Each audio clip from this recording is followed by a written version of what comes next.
Look at you. I hate that. Hey, everybody. Welcome to another episode of Dropping the Gloves. Tim's here. Mo is here. Mo. Okay. I don't want to butcher your name, Mo. So I'm going to call you Mo, but it's Moritz Seider. Is that correct? Or is that That's just tell me if it's correct. wrong? No, That's no, correct. that's totally correct. All right. For those of you who don't know, he is, I would say, arguably the most exciting prospect to come through Detroit since Dylan Larkin. I know Dylan, met him at the All-Star game. Good kid. Mo's in Germany right now. Mo, how you doing? Thanks for coming on the show. Great. Yeah, just finished my workout, my conditioning session in the evening, and yeah, very excited to be on the show, and yeah, pretty excited. Yeah.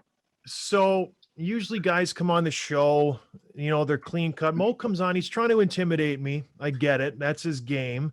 He's flexing the guns a little bit. He's all sweaty. He makes me a little nervous, Tim. I'm not gonna lie. I'm shaking over here. When I read the reports like Mo Seider, he's young, he needs to grow into his body. What are you, 6'3", 220 pounds already, Mo? What are you tipping the scales at? You checked my stats. Be honest, that's exactly on point, on the dot. So yeah, you did your research, eh? I was guessing on the weight. Is that a good weight for you, 220? You're trying to put on some more weight? I think it's all right. I think I'm a little bit lighter actually. Nowadays it's more about speed, being mobile.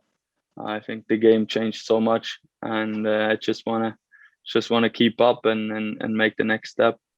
I know when I played, I was 6'8", 270, and I just couldn't keep up anymore. I couldn't Yeah. do it. I got kids like you growing up and ripping around the ice. So anyways, let's talk about you.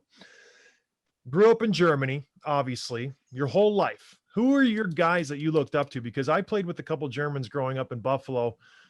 Christian Ehrhoff and Alexander Sulzer. Have you heard of those guys?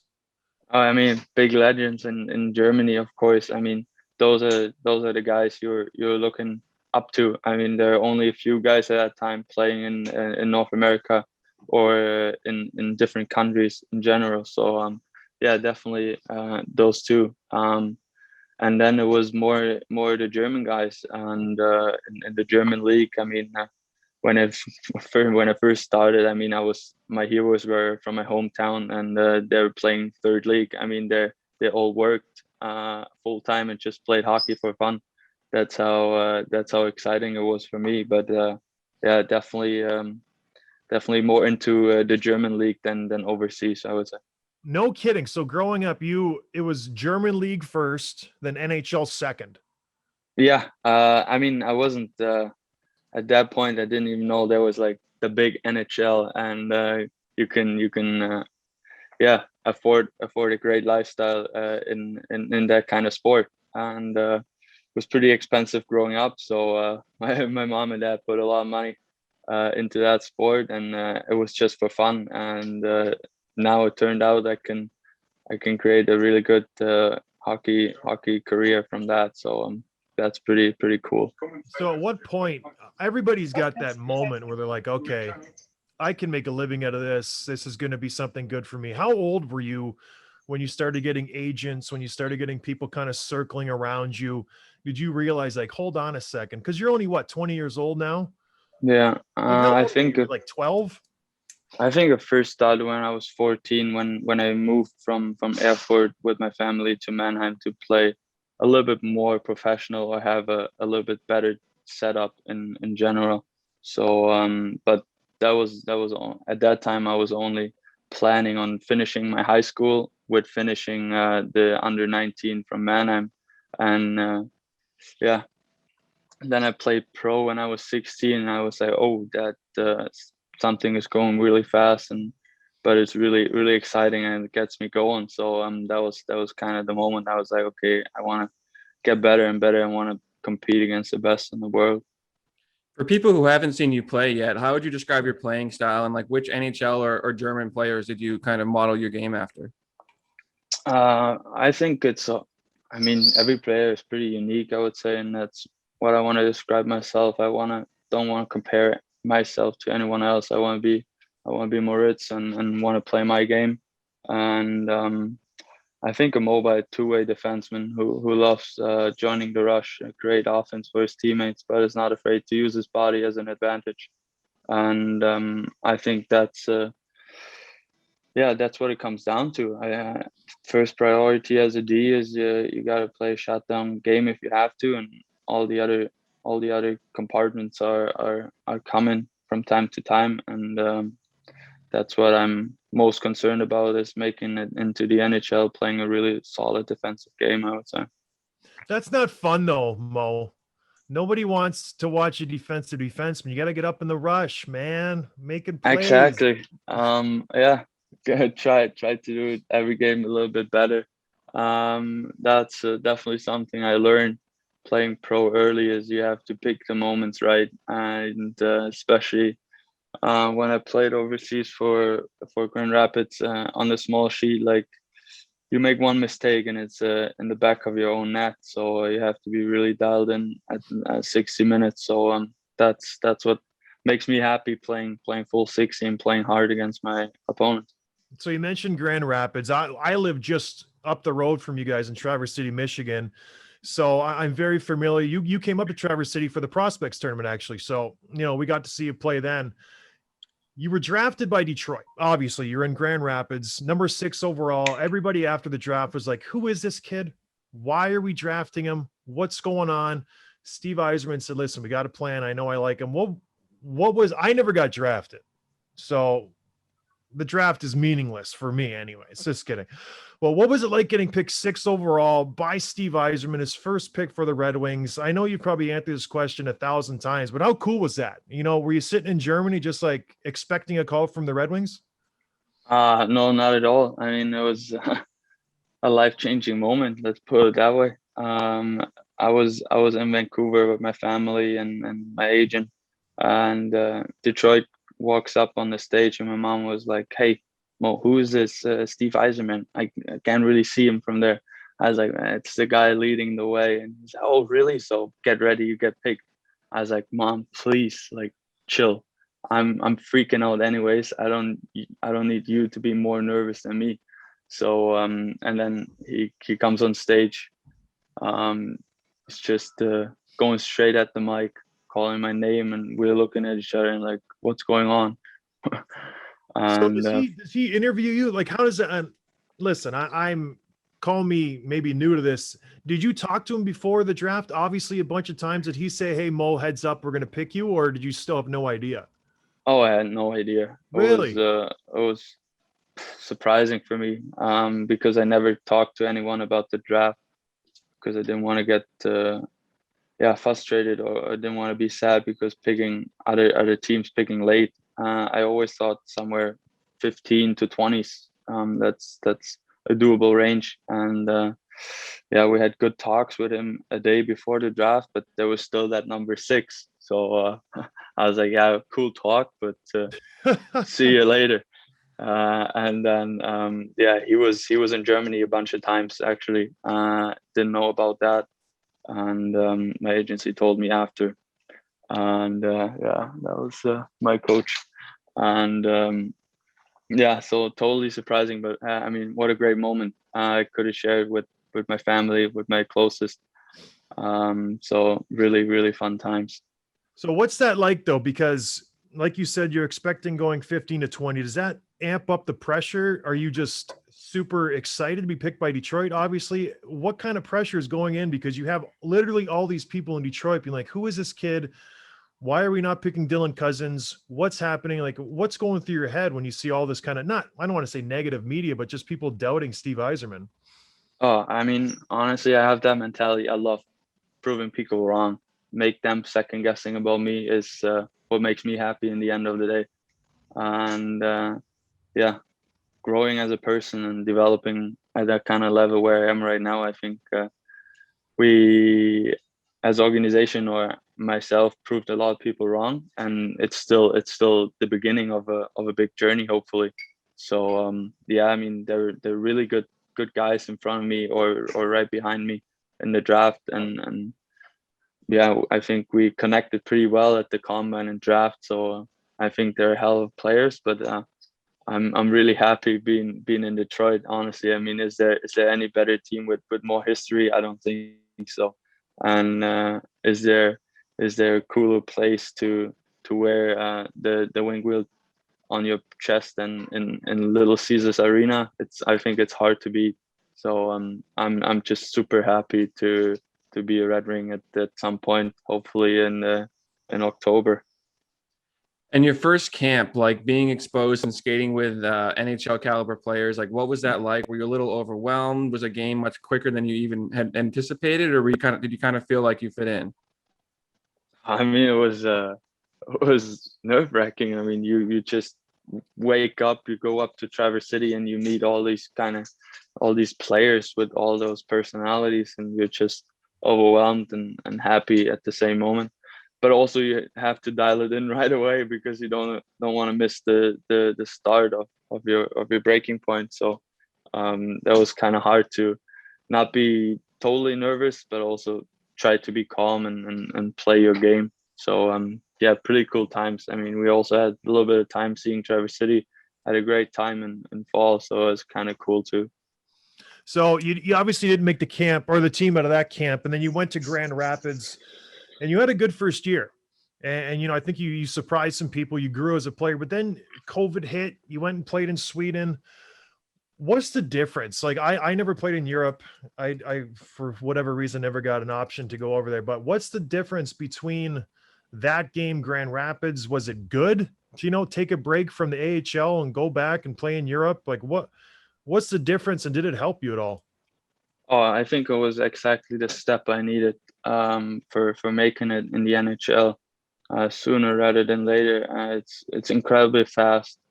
Teams are skating 60 minutes nonstop. Really tight games. Good defense. But also super highly skilled guys who they try to expose you every shift. And I think I learned a lot, and it was the perfect solution at weird times in the world. I get to speak with Dan Cleary sometimes. We do charity events. He's obviously the European scout for the Wings. Who took you under their wing? Was it Dan, somebody in Detroit, anybody in Grand Rapids to kind of mold you? Because you've seen every team I've been on, they get the first round draft pick, they try to rush them along, and it just ruins them. And I've seen it countless times, and they haven't done that with you in Detroit. And it's been nice where you've had your time to develop and just kind of grow into yourself and learn the North American game. Has there been a couple people who have just kind of helped you along the way? I think yeah, a really big shout out to Nick Cronwell. I mean, he just retired the year I got drafted, so he was still in Detroit, and he was kind of like the big mentor, I would say. He was down in Grand Rapids at least twice a month. He was skating with us young guys, and yeah, taught us a bunch of things, and just prepared us for the game. And then when I went to Sweden, he moved back as well, so he was there too, and he came down to Ängelholm a bunch of times, and we had really good chats. And he was cutting video, and was No. yeah, he was really a really big help. And I think it's really hard to find any better guy than him, teaching you the NHL game. So you get drafted, and your coach is Nick Cronwall. Like, are you kidding Yeah. me? How cool is How that? cool is that? Exactly. Yeah. It's pretty So amazing. what did he teach you, how to murder people on the ice? Actually, we never talked about that. He was like, "Yeah, no, I can see your timing's pretty good," but I was like, "Man, maybe we should work on that. Just absolute crushing people." And no, but we just worked on some basic stuff, how to position yourself in the D zone, join the rush, and just try to be a mature guy. So I think I mean, we still text here and there. And yeah, he was here in Germany a couple of days ago and was checking out the practice facility, if everything goes right, and if the training is how we expected. And I think it's really cool and pretty personal connection for him and I. Yeah, well, for them to, like, listen, you're the guy in Detroit right now, so they got to keep tabs on you. What so you're working with Nick Cronwall. You've got all this work. You're ready to go. Is it NHL or bust now coming into camp in October? Like, is this, or sorry, not October, coming into camp this year? Is this the main goal? Yeah, exactly. You You don't nailed want it to go to again. Grand Rapids. No, if I have to, of course, you have to go through that as well and fight your way up there. But I want to be ready and want to crack the lineup as soon as possible. And there would be a lot of disappointing not making it this year. It's draft year +2, so I think I'm more than ready, and I want to prove that to everyone, and want to earn that spot and want to be there and in the first opening night. So you were recently named the best defenseman in the World's Tournament recently, earlier this year. And I think for people who didn't already know you, that was kind of your moment for people like fans outside of Detroit to say, hey, we got to learn this kid's name. He's going to be a big star in this league. Why did that tournament seem to go so well for you? Usually I really enjoy the World Championships. Had a chance playing it after winning it in Mannheim, and then go to the Worlds, and there was no pressure. Same this year. I mean, it was we finished second in Sweden, and such a pressure relief after that, and you just enjoyed being around your guys from Germany and playing with a cool coach, and having a assistant coach who really is focusing on the person and the player and not doesn't want to change anything. And I think that's why I played as good as I could, and that's why I think the whole team played as good as we played there. So you also mentioned Cronwall, and that was going to be one of my questions. Like, you're following such a long line of elite, kind of legendary defensemen in Detroit with Lidstrom and Cronwall, Chelios, Rafalski, all those guys. Besides Cronwall, have you spoken with any of the others? Have they offered any kind of advice, or have you had chats with them? No, not really. Sure, I talked with a bunch of guys when I was there at camp, and I had some really cool talks with Mike Green, and I mean, yeah, what a great defenseman, and he still got my scissors actually. I got cut on the last day, and we went to Chicago, and he took my scissors for the game, and he's still owing me one pair of scissors. So hopefully I get them at some point. Are they like special scissors or something, or you just didn't have any? Oh no, I just brought them from Germany, and we're really happy about them. And then I was like, damn it! I was like, geez. Tim, you don't know how good German scissors are? What's the I matter? guess not. There's nothing like a German pair of scissors. It's the only Exactly. thing. You I mean, can't replace them. I mean, we both know how superstitious people can be, and it starts with the scissors. How do you tape your stick? Do you go right to the toe? Is that why you use the scissors? You do the superstar tape job? Yeah. You do white tape or black? White. What's the knob? Knob is pretty basic, I would say. Just thin white, going from top a little bit to the bottom, a little bit longer, and that's it. Just putting my number on it, and that's it. All right. Well, we'll work on those scissors. We got connections here. But all right. So you work with Cronwall. You didn't touch on hitting. I've watched some of your highlights. You're a big, big player. You like to throw your body around. In Europe, you don't have to answer for your hits that often. In North America, you're going to be challenged. There's some big boys in the NHL. Are you ready if someone comes up to you and says, "Hey, let's go, kid"? Like, you got to answer the bell. Have you been in fights? Do you know what you're doing? What are you gonna do when Ryan Reeves grabs you and said, "Let's go, punk"? Yeah, that's it's gonna be an interesting question, and let's just put it that way. That maybe we don't have to see that at next year's NHL games. And no, definitely, I think you don't want to get involved in those kind of things. Just want to play your game, and don't want to have to think about those kind of things after getting murdered on the ice from a ride from Ryan Reeves. So yeah, definitely have to learn a couple things, but yeah, don't want to underrate myself too. No, I'm just kidding. You're a big guy. Are you gonna get Tyler Bertuzzi to kind of teach you some things? Maybe, because have you ever been in a hockey fight, Mo? Dropping the gloves, no. not at all. Not one Um, in your whole life? nope, didn't have to. And let's see if I have to be ready when I jump on the plane getting overseas. I don't think so. I would have thought you would have had to do it in the AHL, but hey, you never, the game's changed. You know, it's a Yeah. fast flowing game. There's not these, like I was people called me a goon, Mo, where that was my job to fight. And there's no one in the league like that anymore. So anyways, there's no fighting. What can the Detroit fan expect from you then? You step on the ice, game one, just say it's versus the New York Rangers. What are you going to bring to the Rangers system? What can a fan expect to see out of you? I think a puck moving defenseman, hopefully eating a lot of minutes out there, playing PP, playing PK. Want to be in all situations on the ice, and in the end, want to do everything to help the team win. Want to set up offense, want to create offense for teammates. Let's say a pass guy, definitely not the biggest shooter, and more like the quarterback, I would say. Which players off the Red Wings roster right now have you become closest with? That's a good question. Probably Michael Rasmussen and Tauro Hirose. Then I lived in GR with Joe Veleno, so pretty tight with him too. And he was only 40 minutes away in Sweden too. He played in Malmo, so it's pretty cool.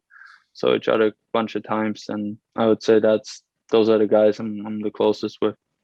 Is it kind of cool to be like, because Detroit's been garbage for the last 5-6 years. Is it neat to be able to like see the process, see where the team's headed, and you're a part of it? You mentioned, what was the name? Veleno. I butcher names. Veleno and Larkin and Bertuzzi and all these young kids, Rasmussen. Is it cool to kind of come up with these guys? Can you see how the team's getting better?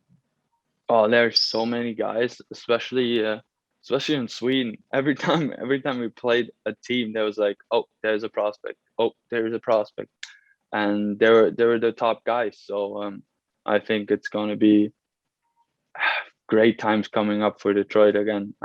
Just have to trust the system and trust the players to develop in the best way possible. And I think we will be a great team in a couple of years, for sure. I totally believe that.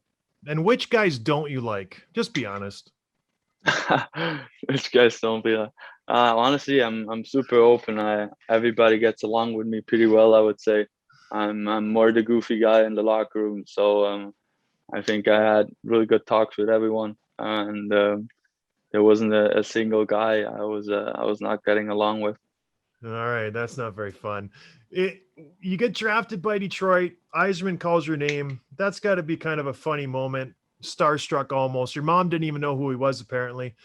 Have you had a moment where you met somebody where it's like, holy cow, I'm talking to this guy? Like, was it Kronwall? Have you ever met Christian Ehrhoff? Like, he's a big German idol for you. Has there been a guy or an actor or a celebrity who you've met that you'd be like, whoa, this is kind of cool? Or this podcast, you probably meeting me is a big deal for you. I understand. Yeah. I mean, definitely didn't want to meet you on the ice, that's for sure. And no, actually, when at camp or at the combine, just talking to Steve Yzerman for the first time, you're like, Jesus, that's Steve Yzerman you're talking to, and he's asking a bunch of questions about your whole family and really wants to get to know you. And then was one moment in the rookie camp or development camp when Pavel Datsyuk was there and was getting his blood done, and he was sitting right next to me, and I couldn't get a word out because I was so nervous. I was like, "Holy, that's Pavel Datsyuk sitting right next to you," and he said hi, and I couldn't even get a word out. So that was pretty cool. What was the biggest transition from Europe to North America? A lot of guys talk about just the food, just how people act, different things like that. What was the hardest part coming over to Grand Rapids? Living on your own for the first time and not being the prince and at home anymore. I was waking up, I was going downstairs. My food was ready for the day, and then I had to do my own laundry and then get groceries and then make food. So pretty exciting times, but also happened a bunch of times. when we got back from the road trip that we didn't have any food in the fridge, so we had to find anything outside and then go out for dinner. But I mean, I managed that too, but that was probably the hardest thing for me for sure. Just getting your light. Did they help you with stuff? I know on teams where they give you someone like, okay, we're going to get you a driver's license. We're going to get you this and that. Does the Wings help you guys with that at all? Yeah, great. They did great work with that. I know it was super random, but Michigan and Germany have agreement to accept each other license. No So kidding. only had to go to the Secretary of State and had to put a couple of papers down to the signature and had my American driver's license. So easy and so cool. And all Wow. the Finns and Swedes had to do the test again. I was like, yeah, guys, here you go. Suck it. I'll be driving my car. All right, so let's do a couple rapid fire. Tim, why don't you run these off here? Yeah, rapid fire questions, just the quick answers, all right? And we'll end with that. Would you rather have a big hit or a big goal? Big goal. Favorite movie? Good Boys. What is it? You guys know that movie? Never heard of it. It's like some kids they just got into 6th grade and now they think like they're super mature and do like all these adult things like drinking or taking a sip of beer and just I don't know, Googling some weird things in the internet, and it was super funny. We watched it like 4 times in GR. Did that just come out like last year or something? I kind of remember that now. Yeah. Okay. Pizza or tacos? Pizza. Do you play video games? Yep. What do you play? Big FIFA guy, and now just definitely some Call of Duty with the guys, but I'm more just there to talk and not to play. Let's say it like that. What's a book that everyone should read, you think? Oh, That's a tough one, Tim. That's a really tough one. I think there's always I think the Cristiano Ronaldo book. I think it's pretty interesting. Big soccer guy. Wow. Yeah. I mean, I live in Germany. What do you I expect? guess so. Is Germany going to win the World Cup this year? Oh man, we didn't even make it after the quarters, so it's pretty embarrassing for the Euro. So let's ask me that question in 2 years again. Next question. Favorite vacation spot? Favorite vacation spot? Definitely Spain. Just a Cristiano Ronaldo guy. Unbelievable. Spain, Ronaldo. Okay.